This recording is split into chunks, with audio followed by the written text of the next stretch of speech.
So welcome back एक बार फिर से हमारे YouTube चैनल एडू में आप सभी का स्वागत है। तो पूर्व मध्यकाल को हम लोग पढ़ रहे थे, मध्यकालीन भारत के इतिहास में, जो कि 750 से लेकर 1206 एडी, ये एग्जैक्ट नहीं है फिर भी हम लोग मान के चलते हैं। तो उसके समय जिसे राजपूत काल या फिर सामंतवादी काल कहते थे, तो उसे हम लोग पढ़ रहे थे। और उसी के अधीन एक प्रमुख राजपूत वंश जिसका नाम था परमार वंश, उसके बारे में हम लोग पढ़ रहे थे। और पिछले वीडियो में हम लोगों ने परमार वंश के सबसे महत्वपूर्ण शासक जिसका नाम क्या था, तो राजा भोज या फिर भोज प्रथम, उसके बारे में हमने देखा। और संभवतः यह जो परमार वंश है उसी के इर्द गिर्द नाचता है। लेकिन इसके बाद भी कुछ अन्य शासक हुए जिन्होंने अपने साम्राज्य को बढ़ाने का प्रयास किया। तो चलिए हम लोग उसको कंटिन्यू करते हैं। जैसे ही राजा भोज की मृत्यु होती है तो उसके बाद जो अगला शासक होता है तो उन पर कौन, तो चालुक्य शासक जिसका नाम था कर्ण, वह हमला करके मालवा पर अधिकार कर लेता है। तो उसके बाद चलिए हम लोग शुरू करते हैं, कंटिन्यू करते हैं। तो अगला जो शासक बनता है उसका नाम था उदयादित्य। उदयादित्य, तो उदयादित्य ने मालवा की शक्ति को पुनः स्थापित करने का संकल्प के साथ 1059 ईस्वी में चालुक्य शासक कर्ण पर सफल चढ़ाई। कुछ इतिहासकारों के अनुसार कर्ण कलचुरी शासक लक्ष्मी कर्ण था। इस युद्ध में उदयादित्य की सहायता मेवाड़ के गुहिलोत वंश के शासक, नाडौल के चौहान शासक और शाकंभरी के चौहान शासक विग्रह राज ने की। और राजधानी को मुक्त कराया किसने, तो उदयादित्य ने। देखिए, मालवा की शक्ति को उदयादित्य ने पुनः स्थापित करने का संकल्प लेकर 1059 ईस्वी में चालुक्य शासक कर्ण पर सफल चढ़ाई करता है। कर्ण पर चढ़ाई करता है और जीत जाता है। कुछ इतिहासकार का मानना है कि यह जो चालुक्य शासक कर्ण था वह वास्तव में एक कलचुरी शासक था जिसका नाम था लक्ष्मी कर्ण। और इस युद्ध में उदयादित्य की सहायता किसने की, तो मेवाड़ के गुहिलोत वंश ने, नाडौल के चौहान वंश ने और शाकंभरी के चौहान वंश के राजा विग्रह राज ने। और इसके बाद उदयादित्य ने अपनी राजधानी को मुक्त करा लिया, अर्थात धार नगरी को मुक्त करा लिया। तो याद रखेंगे कि मालवा की शक्ति को पुनः स्थापित करने का संकल्प के साथ 1059 ईस्वी में चालुक्य नरेश कर्ण पर सफल चढ़ाई करता है उदयादित्य। और कुछ इतिहासकार कर्ण को कलचुरी शासक लक्ष्मी कर्ण मानते हैं कि उसका नाम वास्तव में क्या था, लक्ष्मी कर्ण, जो एक कलचुरी शासक था। और इस युद्ध में उदयादित्य की सहायता किसने की, तो मेवाड़ के गुहिलोत वंश ने, नाडौल के चौहान वंश ने और शाकंभरी के चौहान वंश के शासक विग्रह राज ने। और उसके बाद उदयादित्य ने अपनी राजधानी को किससे मुक्त करा लिया, तो चालुक्यों से मुक्त करा लिया। 1088 ईस्वी में उदयादित्य की मृत्यु हो जाती है। 1088 ईस्वी में उदयादित्य की मृत्यु हो जाती है। भिलसा के पास उदयपुर नामक शहर की स्थापना एवं उस शहर में नीलकुंठ के एक मंदिर का निर्माण। तो याद रखेंगे कि भिलसा के पास उदयपुर नामक शहर की स्थापना की मोस्ट इंपॉर्टेंट, उदयादित्य ने भिलसा के, राजस्थान के भिलसा के पास उदयपुर नामक एक शहर की स्थापना की और उस शहर में नीलकुंठ के एक मंदिर का निर्माण किया। याद रखेंगे, नीलकुंठ शंकर जी का मंदिर है, तो उसका निर्माण किया। नीलकंठ, वास्तव में नीलकंठ कहते हैं। तो भिलसा के पास उदयपुर नामक शहर की स्थापना की उदयादित्य ने और उस शहर में नीलकंठ के मंदिर का निर्माण वास्तव में नीलकुंठ को नीलकंठ कहा जाता है, अर्थात शिव जी के मंदिर का निर्माण किया। नीलकुंठ के मंदिर का निर्माण और उदयपुर नामक शहर की स्थापना किसने की? तो उदयादित्य ने। इसके बाद अगला जो शासक बनता है वह उदयादित्य का पुत्र लक्ष्मण देव बनता है, परमार वंश का शासक। उदयादित्य का बड़ा पुत्र था लक्ष्मण देव। इसको जगदेव पवार के नाम से जाना जाता है।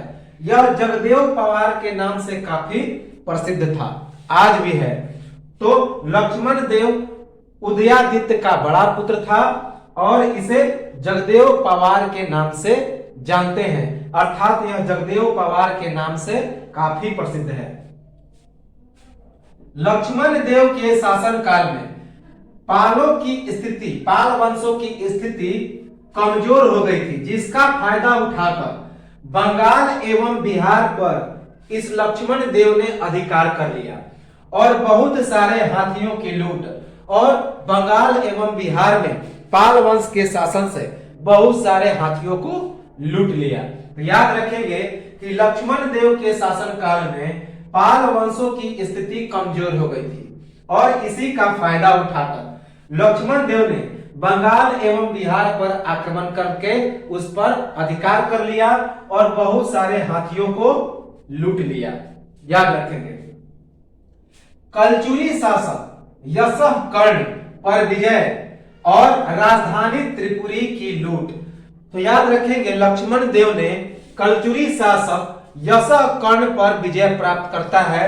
यशः कर्ण पर आक्रमण करके उसको जीत जाता है और उसकी राजधानी त्रिपुरी पर कब्जा करके वहां काफी लूट माल मचाता है। याद रखेंगे कि लक्ष्मण देव ने कलचुरी वंश के शासक यशः कर्ण पर आक्रमण करके विजय प्राप्त करता है और उसकी राजधानी त्रिपुरी पर कब्जा करके बहुत सारे धनों को लूट लेता है, त्रिपुरी को लूट लेता है। याद रखेंगे।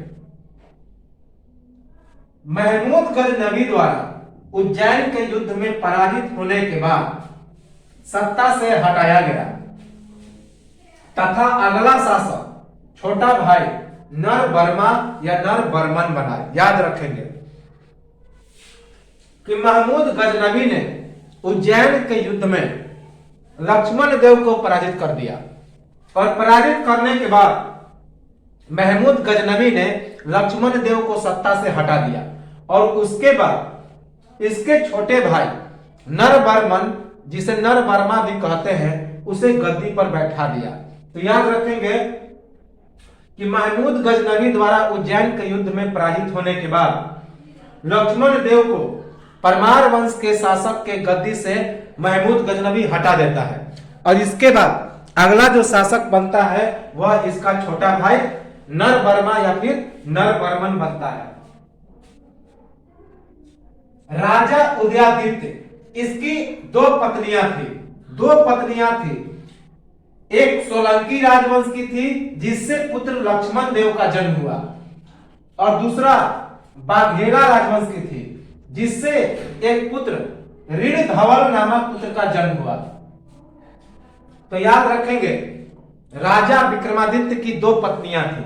एक सोलंकी राजवंश की थी अर्थात चालुक्य राजवंश की थी और दूसरी जो थी वह बाघेला राजवंश की थी और बाघेला राजवंश से ऋणधवल नामक पुत्र का जन्म हुआ और सालुंकी राजवंश से लक्ष्मण देव का जन्म हुआ। तो याद रखेंगे। तो राजा उदयादित्य की दो पत्नियां थी, एक सोलंकी राजवंश की जिससे पुत्र लक्ष्मण देव का जन्म हुआ अर्थात जगदेव पवार का जन्म हुआ और दूसरी बाघेला राजवंश की थी जिससे ऋणधवल नामक पुत्र का जन्म हुआ। ऋणधवल याद रखेंगे। चोल नरेश कुलोत्तुंग के साथ युद्ध में विजय।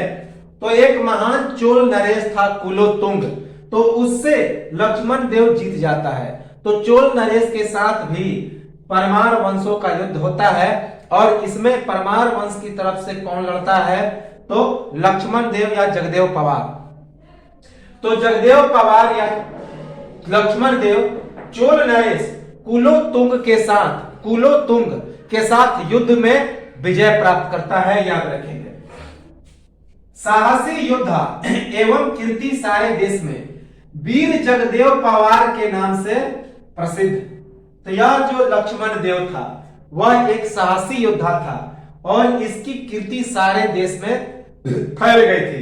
इसी कारण इसे वीर जगदेव पवार के नाम से जाना जाता है, याद रखेंगे कि साहसी योद्धा एवं कीर्ति सारे देश में इसकी फैल गई थी और यह एक साहसी योद्धा था।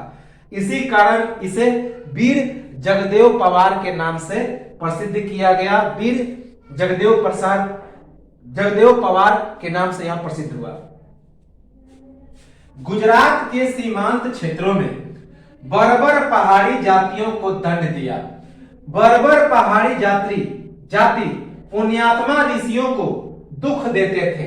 तो यह जो लक्ष्मण देव था वह गुजरात के सीमांत क्षेत्रों में, गुजरात के सीमावर्ती क्षेत्रों में बर्बर पहाड़ी जातियों को दंड दिया, क्योंकि यह जो बर्बर पहाड़ी जाति थे उस पहाड़ पर रहने वाले पुण्यात्मा ऋषियों को काफी कष्ट पहुंचाते थे, दुख पहुंचाते थे।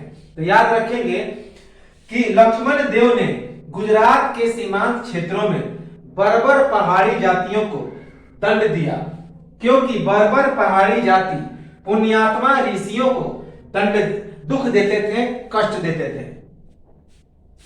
कांगड़ा जनपद के कीरों पर विजय। तो लक्ष्मण देव उर्फ जगदेव पवार ने कांगड़ा जनपद के कीरो नामक जनजाति पर विजय प्राप्त किया, याद रखेंगे। कांगड़ा जनपद के कीरो नामक जनजाति पर विजय प्राप्त किया किसने? लक्ष्मण देव ने। शासक के रूप में अत्यंत दयालु, प्रजावत्सल एवं न्याय प्रिय शासक। तो याद रखेंगे कि यह जो लक्ष्मण देव था एक शासक के रूप में काफी दयालु था, प्रजावत्सल था। प्रजावत्सल यानी कि प्रजा की देखरेख करता था और साथ ही साथ एक न्याय प्रिय शासक था।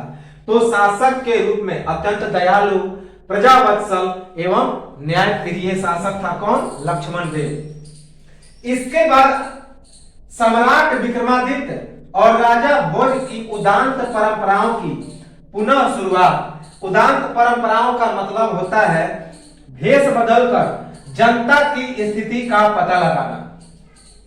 तो इस लक्ष्मण देव ने सम्राट विक्रमादित्य और राजा भोज के द्वारा शुरू किया गया उदांत परंपराओं को इसने पुनः शुरुआत किया। इसने खत्म नहीं किया, इसको आगे बढ़ाया। तो उदांत परंपरा का मतलब होता है भेष बदलकर जनता की स्थिति का पता लगाना। याद रखेंगे कि भेष बदलकर घूम घूम कर यह पता लगाना कि जनता की स्थिति कैसी है, कष्ट में है या फिर सुखी है। इसके बाद अगला शासक बनता है नरवर्मन, जिसे नरवर्मा भी कहते हैं। यह लक्ष्मण देव का ही पुत्र था। तो याद रखेंगे नरवर्मा अगला शासक बनता है। यह छोटा भाई था और उदयादित्य का ही यह पुत्र था। तो उदयादित्य के दो पुत्र हुए, एक लक्ष्मण देव और दूसरा नरवर्मा। यह नरवर्मा जो है इसका लक्ष्मण देव का छोटा भाई था। तो नरवर्मा चौहान शासक अर्णोराज चौहान के समकालीन एवं अर्णोराज चौहान के द्वारा एक युद्ध में पराजय। तो याद रखेंगे कि यह जो नरवर्मन था यह चौहान शासक अर्णोराज चौहान का समकालीन था और अर्णोराज चौहान के द्वारा एक युद्ध में नरवर्मन की पराजय भी होती है। याद रखेंगे कि चौहान शासक अर्णोराज चौहान के समकालीन एवं अर्णोराज चौहान के द्वारा एक युद्ध में इसकी पराजय होती है। किसकी? नरवर्मन की। याद रखेंगे नरवर्मा के समय प्राप्त प्रशस्ति के अनुसार नरवर्मन की अपने समय में सम्मानजनक स्थिति, इसी कारण निस्वान नारायण की उपाधि। तो याद रखेंगे कि नरवर्मन के समय एक प्रशस्ति प्राप्त हुआ, एक अभिलेख प्राप्त हुआ। तो उस अभिलेख से क्या पता चलता है कि नरवर्मन के समय में नरवर्मन के पास उसकी एक सम्मानजनक स्थिति थी। इसी कारण उसे निस्वान नारायण की उपाधि मिली। निस्वान नारायण की उपाधि याद रखेंगे कि नरवर्मा के समय प्राप्त हुए एक प्रशस्ति के अनुसार यह पता चलता है कि नरवर्मन की अपने समय में काफी सम्मानजनक स्थिति थी। इसी कारण उसे निस्वान नारायण की उपाधि मिली। तो कौन सी उपाधि? निस्वान नारायण। नरवर्मा के महाकाल अभिलेख के अनुसार उज्जैनी में एक शिव मंदिर का निर्माण। तो नरवर्मा के महाकाल अभिलेख से क्या प्राप्त होता है कि नरवर्मन ने उज्जैन, जिसे पहले उज्जैनी कहते थे, जो मध्य प्रदेश का एक खूबसूरत इलाका है, तो वहां पर इसने क्या किया? तो इसने एक शिव मंदिर का निर्माण किया। याद रखेंगे आज भी वह महाकाल मंदिर काफी प्रसिद्ध है। शंकर जी का मंदिर है जहां पे लोग दूध चढ़ाते हैं। हालांकि अब दूध चढ़ाने पर प्रतिबंध लग गया है। तो नरवर्मा के महाकाल अभिलेख के अनुसार उज्जैनी में एक शिव मंदिर का निर्माण किसने किया? तो इस नरवर्मा ने। तो नरवर्मा के महाकाल अभिलेख से पता चलता है कि नरवर्मा ने उज्जैन या फिर उज्जैनी में, जो कि मध्य प्रदेश का इलाका है, वहां पर एक विशाल शिव मंदिर का निर्माण किया। याद रखें। कुछ अभिलेखों पर जय श्री नरवर्म अर्थात कभी कभी पराजय नहीं हुआ यह अंकित था। तो कुछ अभिलेखों पर नरवर्मा के लिए जय श्री नरवर्म अर्थात कभी पराजित नहीं हुआ यह बात अंकित था। तो कुछ अभिलेखों पर जय श्री नरवर्म अर्थात कभी पराजित नहीं हुआ यह बात अंकित था। याद रखेंगे। निर्वाण नारायण की उपाधि विद्वानों के आश्रय दाता होने के कारण, तो नरवर्मा को निर्वाण नारायण की भी उपाधि मिली, क्योंकि यह विद्वानों का आश्रय दाता था। इसके दरबार में काफी विद्वान रहते थे, विद्वानों का यह संरक्षण करता था। तो निर्वाण नारायण की उपाधि विद्वानों के आश्रय दाता होने के कारण। याद रखेंगे कि नरवर्मा विद्वानों का आश्रय दाता था, विद्वानों का संरक्षण दिया, इसी कारण इसे क्या उपाधि मिली? तो निर्वाण नारायण की उपाधि मिली। याद रखेंगे। अनिलवाड़ के चालुक्य नरेश जैसी सिद्धराज द्वारा पराजय। तो याद रखेंगे यह जो नरवर्मन था वह अनिलवाड़ के चालुक्य नरेश, अनिलवाड़ जो कि गुजरात में पड़ता है, जयसिंह सिद्धराज के द्वारा क्या हो गया? पराजित हो गया। याद रखेंगे कि नरवर्मन अनिलवाड़ के चालुक्य नरेश जयसिंह सिद्धराज के द्वारा पराजित हो गया। पूर्व में चंदेल शासक मदन वर्मा द्वारा भिलसा के परमार राज्य पर अधिकार। तो नरवर्मा के शासन साम्राज्य के पूरा हिस्से में चंदेल शासक मदन वर्मा के द्वारा भिलसा के परमार राज्य पर अधिकार कर लिया गया। याद रखेंगे।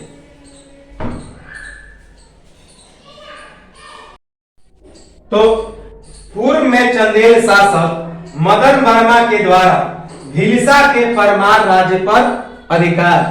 तो नरवर्मा ने पूर्व में चंदेल शासक मदन वर्मा द्वारा भिलसा के परमार राज्य पर अधिकार कर लिया गया। तो ये जो परमार शासक थे उसके पूर्वी हिस्से में किसका राज्य था? तो चंदेल शासक मदन वर्मा का। तो उस मदन वर्मा ने भिलसा के परमार राज्य पर अधिकार कर लिया। याद रखेंगे किसके शासनकाल में? तो नरवर्मा के शासनकाल में।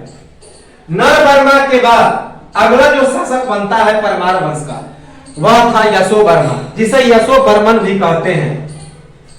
तो यशोवर्मा नरवर्मा का पुत्र था, अर्थात नरवर्मन का पुत्र था।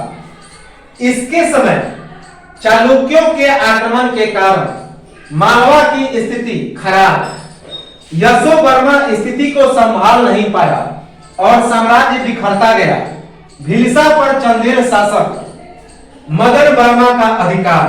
तो याद रखेंगे कि यशोवर्मा के समय चालुक्यों के आक्रमण के कारण मालवा की स्थिति काफी खराब हो गई और यशोवर्मा उस स्थिति को संभाल नहीं पाया और साम्राज्य बिखरता चला गया और भिलसा पर चंदेल शासक मदन वर्मा का पूर्णतः अधिकार हो गया। याद रखेंगे कि यशोवर्मा के समय चालुक्यों के आक्रमण के कारण मालवा की स्थिति खराब हो गई और यशोवर्मा स्थिति को संभाल नहीं पाया और साम्राज्य काफी बिखर गया। भिलसा पर चंदेल शासक मदन वर्मा का अधिकार हो गया। चालुक्य नरेश जय सिंह सिद्धराज द्वारा नाडौर के चौहान शासक आसाराज के साथ मिलकर मालवा पर आक्रमण। यशोवर्मा को बंदी बना लिया गया।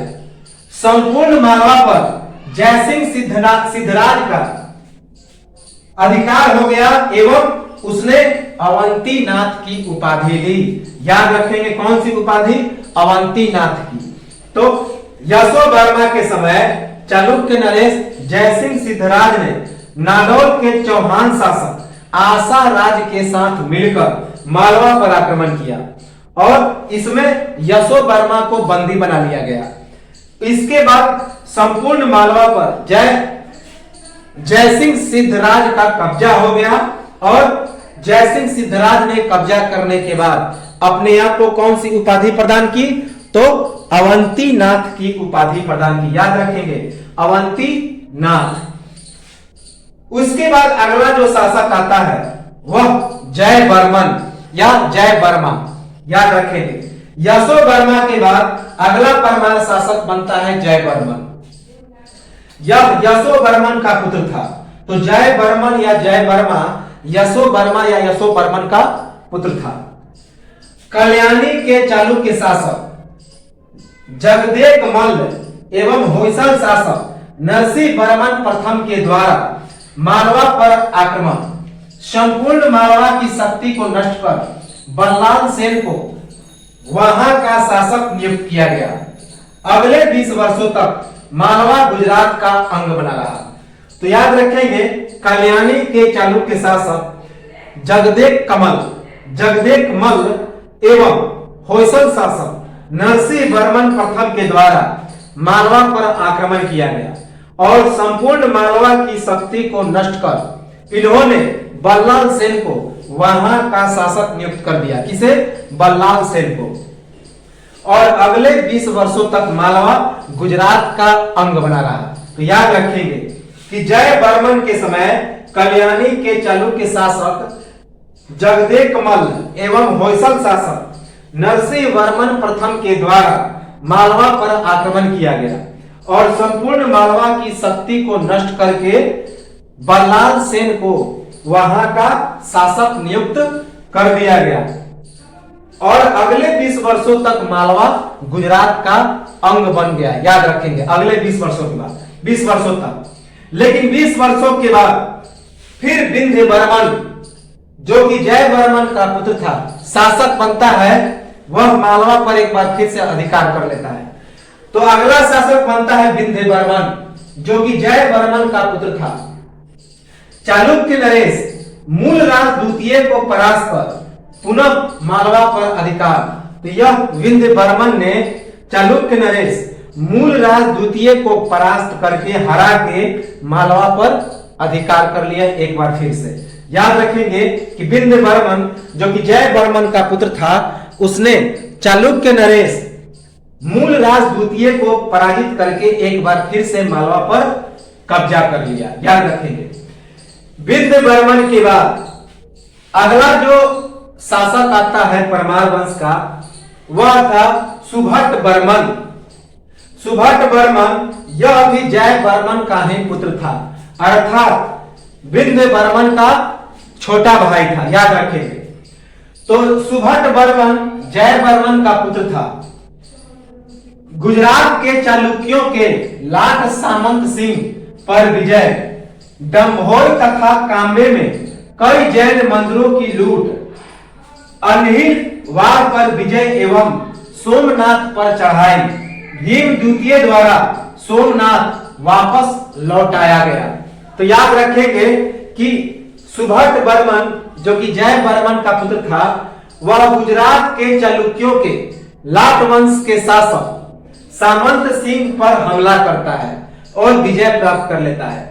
और याद रखेंगे कि लाट के डम्भोई और काम्बे में कई जैन मंदिरों की लूट करता है, कई जैन मंदिरों को लूटता है, साथ ही अनहिलवाड़ पर विजय प्राप्त करता है और सोमनाथ पर भी चढ़ाई करता है। लेकिन भीम द्वितीय ने सोमनाथ को वापस लौटा दिया।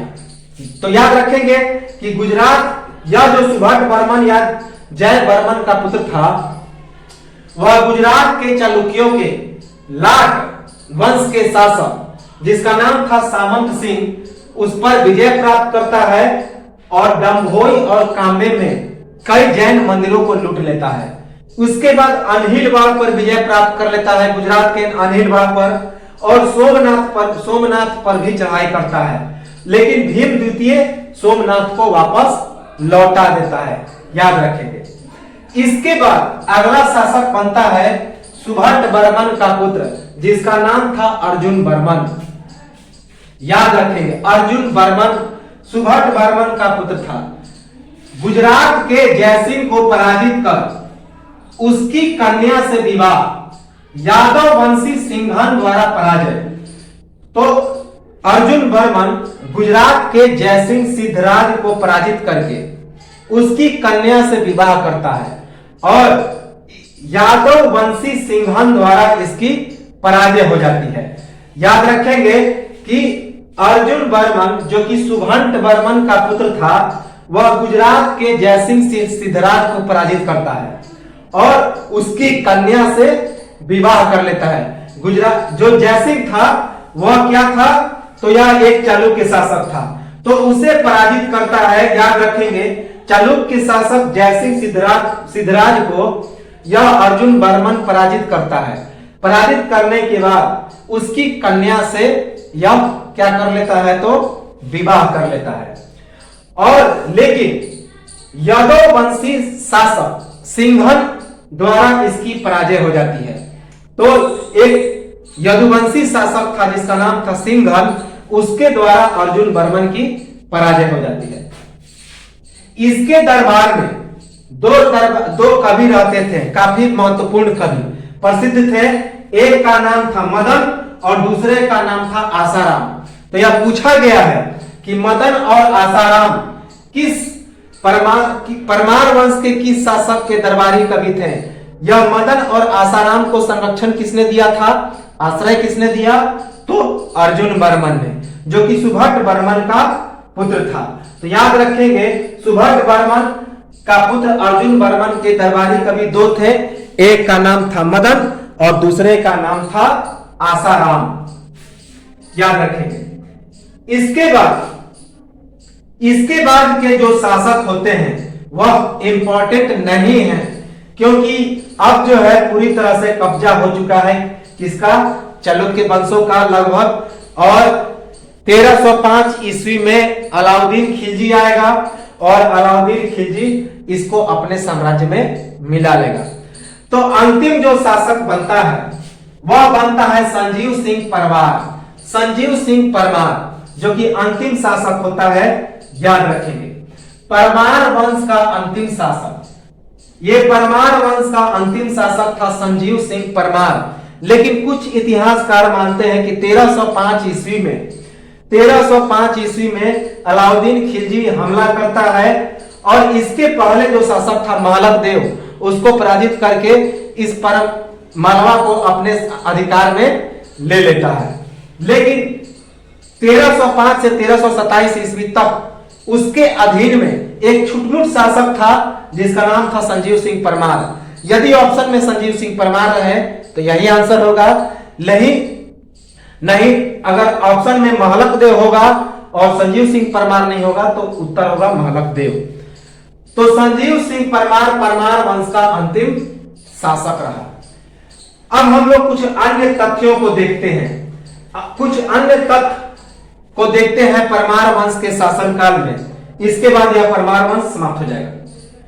तो चंद्रबरदाई के पृथ्वीराज रासो में अग्निकुंड वंश, जिसमें परमार वंश, प्रतिहार वंश, चौहान वंश और चालुक्य वंश का वर्णन है। तो याद रखेंगे कि ये जो अग्निकुंडीय वंश है, अग्निकुल का वंश है, इसका वर्णन कहां पे है? तो चंद्रबरदाई के द्वारा लिखा गया पृथ्वीराज रासो में। याद रखेंगे चंद्रबरदाई ने एक महत्वपूर्ण पुस्तक लिखी थी जो कि पृथ्वीराज चौहान का दरबारी कवि था, उसका मित्र भी था बचपन का। तो उसके पृथ्वीराज रासो में अग्निकुंड वंश अर्थात परमार वंश, प्रतिहार वंश, चौहान वंश और चालुक्य वंश का वर्णन है।